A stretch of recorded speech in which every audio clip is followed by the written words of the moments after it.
Des petits biscuits au gingembre et d'autres à la noix de coco pour accompagner votre thé, votre café, un yaourt ou simplement en collation. C'est un véritable régal. Restez jusqu'à la fin de cette vidéo si vous ne voulez manquer aucune de mes astuces pour les réussir. 125 g de beurre, 220 g de farine, 30 g de coco râpé, 60 g de sucre, un œuf, pincée de sel et un sachet de sucre vanillé. On va mélanger directement le beurre, le sucre, le sel et le sucre vanillé. Vous pouvez ajouter tout arôme de votre choix. J'ai un peu hésité vu que c'était à la noix de coco, mais au final j'ai mis. Et ici, prendre le beurre mou, comme ça vous pourriez le travailler beaucoup plus facilement. J'ai mis 60 g de sucre. Dans la recette initiale, c'est 125 g, mais je trouve que c'est fort sucré. Donc, mettez la quantité qui vous conviendra. Ici, par la suite, on rajoute l'œuf entier et on va mélanger. Et là, je vais directement mettre la farine. Alors, j'ai dit 220 g, mais ici, j'avais pris la quantité pour 2 recettes. Donc, j'ai pris juste la partie, du moins la quantité qu'il me fallait pour les biscuits à la noix de coco. Et l'autre partie, ce serait au gingembre. La pâte, on va simplement bien la ramasser comme ça. Vous pouvez aller à la main comme moi ici. Ou avec un robot, mais simplement bien ramasser, pas besoin de pétrir dont la texture est très importante pour le résultat final. Et je forme simplement une boule que je vais laisser au frigo pendant que je réalise la deuxième recette. Et le deuxième biscuit ici, ce sera au gingembre, donc c'est le même procédé. On met sucre, sel, beurre et on va mélanger. Ici, j'ai pris le gingembre déshydraté. Après, j'ai pensé à faire les biscuits au gingembre parce que j'avais mis le gingembre à déshydrater et j'avais le déshydrateur pas loin de moi. Donc, ça m'a donné l'idée d'en faire. Donc, j'ai pris une petite quantité de gingembre que j'ai simplement fait moudre ici avec ma pierre. Mais si vous n'avez pas de pierre comme moi ici, vous pouvez simplement passer dans votre mixeur à sec tout simplement. Et voilà ce qu'on obtient. J'ai voulu prendre simplement une petite cuillère à café pour voir ce que ça donnait. Mais au final, j'ai tout mis.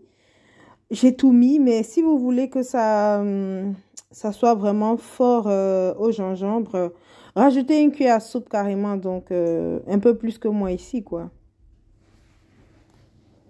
Ici, je vais directement à la main. Donc, j'ai mélangé le beurre et le sucre à la main. Et par la suite, je rajoute mon œuf, l'œuf entier, et je vais continuer de mélanger à la main. Vous pouvez prendre une spatule comme j'ai fait tout à l'heure, ou simplement aller à la main comme ici. Ici, contrairement au biscuit à la noix de coco, j'ai directement rajouté 250 g de farine. Il faut savoir qu'avec la noix de coco, j'avais mis 220 g de farine et j'ai complété avec la noix de coco. Une fois qu'on a tous nos ingrédients, on va simplement bien mélanger, donc ramasser. On n'a pas besoin de travailler pendant longtemps. Une fois que la farine s'intègre bien avec tout le reste des ingrédients, c'est bon, on peut arrêter. Et on va également faire une boule. On va laisser reposer pendant 15 à 20 minutes au frigo avant de travailler. Vu qu'il y a le beurre, pour que le beurre puisse figer et que la découpe soit beaucoup plus facile. Ici, on va prêter les emporte-pièces pour pouvoir donner de jolies formes à nos biscuits. Ici, j'ai le cœur et d'autres formes. Mais si vous n'avez pas d'emporte-pièces, vous pouvez simplement prendre un gobelet ou un verre. Vu que c'est tout rond, et vous faites simplement des biscuits ronds. Et il faut également prendre 2 papiers cuisson. Vous allez les superposer. En fait, la pâte doit être entre les 2 papiers et à l'aide d'un rouleau pâtissier, vous aplatissez tout simplement. Au début, il faut quand même un peu s'appliquer et par la suite, ça va tout seul. Et voilà ce qu'on obtient et c'est le moment de prendre nos emporte-pièces pour réaliser nos différentes formes. Vu que la pâte sort du frigo, donc elle est assez rigide, je vais dire. Et là, on va directement mettre l'emporte-pièce pour donner les différentes formes. Ici, c'est celui à la noix de coco, comme vous pouvez voir, les petits traits blancs. Et je mets simplement les emporte-pièces. Et vu que c'est dur, retirer aussi l'excédent, ce serait... Bon, c'est pas du... Ça quitte du frigo, donc retirer l'excédent. sera beaucoup plus facile. Mais si vous avez trop travaillé la pâte, par exemple, elle sera un peu plus molle. Donc, vous mettez au frigo, vous faites les emporte-pièces et vous remettez au frigo pendant quelques temps. Ainsi, c'est bien figé et vous pourrez retirer beaucoup plus facilement. Une fois que c'est fait, j'ai également un emporte-pièce comme ça. J'utilise souvent ça pour écrire sur de la pâte à sucre. Et je vais m'en servir ici pour écrire simplement le prénom de mon fils sur les biscuits. Ça peut les encourager à manger. Bon, mais lui, il aime déjà les biscuits. C'est vraiment pour donner ce côté beau, quoi. Il y a plusieurs lettres pour pouvoir former les différents mots qu'on veut. Mais ici, j'ai pas encore trouvé la bonne façon de faire afin que ça reste vraiment bien écrit sur tous les biscuits. C'est la première fois que j'utilisais pour les biscuits. Voilà, il y en avait qui étaient bien précis, il y en avait qui étaient un peu moins. Je pense qu'avec le temps, je vais vraiment trouver la bonne technique pour que ce soit précis pour tous les biscuits. Et là, je voulais décoller les biscuits. Je trouvais que voilà, ça allait déformer. Donc, ce que je fais, soit vous prenez une spatule comme moi ici pour pouvoir décoller simplement, soit vous remettez au frigo ou même au congélateur quelques minutes pour que ça fige. Ainsi, vous pouvez décoller beaucoup plus facilement et vous n'aurez pas des biscuits déformés à la cuisson. Et ici, j'ai pris la deuxième pâte au gingembre. Pareil, j'ai aplati et là, je vais donner les formes avec les différents emporte-pièces. Et là, je me suis directement débarrassée des chutes et on va également réécrire le petit prénom avec l'autre, c'est un emporte-pièce aussi, hein, tout simplement. Je garde le même prénom. Et pendant que je fais tout ceci, mon four est déjà préchauffé à 170 ou 170 degrés. Et je vais cuire pendant environ 15 minutes. Donc, c'est entre 13 et 15 minutes. En fonction des farines, voilà, ça cuit beaucoup plus longtemps. Une farine qu'on retrouve dans les commerces et tout, je cuis beaucoup moins. Alors qu'une farine de qualité comme ici, je trouve que ça prend un peu plus de temps pour cuire.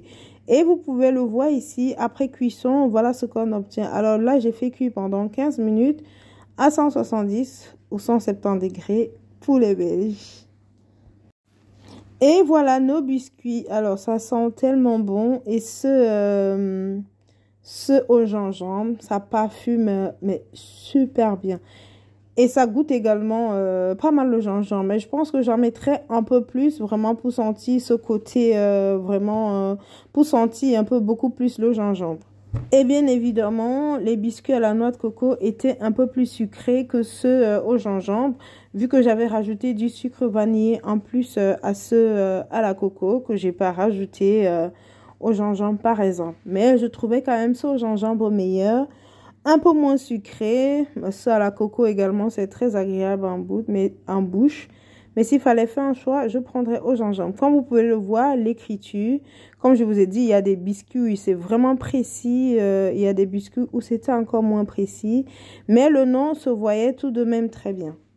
Et là, je vais simplement déposer mes biscuits sur une petite grille comme ici pour les permettre de bien sécher et d'être bien aérés. Comme vous pouvez le voir, le nom est très bien sorti.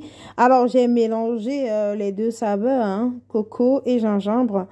Avec la noix de coco, il y avait des petits filaments comme blancs sur l'autre, donc ça nous permet de voir facilement qu'est-ce qu'il y a à la noix de coco et qu'est-ce qu'il y a au gingembre. Alors, j'ai mon bocal que j'ai bien nettoyé ici et je vais simplement disposer mes biscuits, voilà, garder hermétiquement pour éviter que l'air n'entre. Ainsi, vous pourriez consommer vos biscuits pendant plusieurs jours. Et voilà nos petits biscuits prêts. Vous pouvez les accompagner avec un thé comme moi ici ou simplement avec un café. Avec le yaourt, ça passe également très bien, franchement très bien. Et en collation pour les enfants, croyez-moi, ils vont vraiment apprécier. Et là, je ne l'ai peut-être pas précisé au début, j'ai quand même choisi une farine de qualité. N'hésitez pas, vu que c'est pour la maison, je trouve que c'est meilleur. Voilà.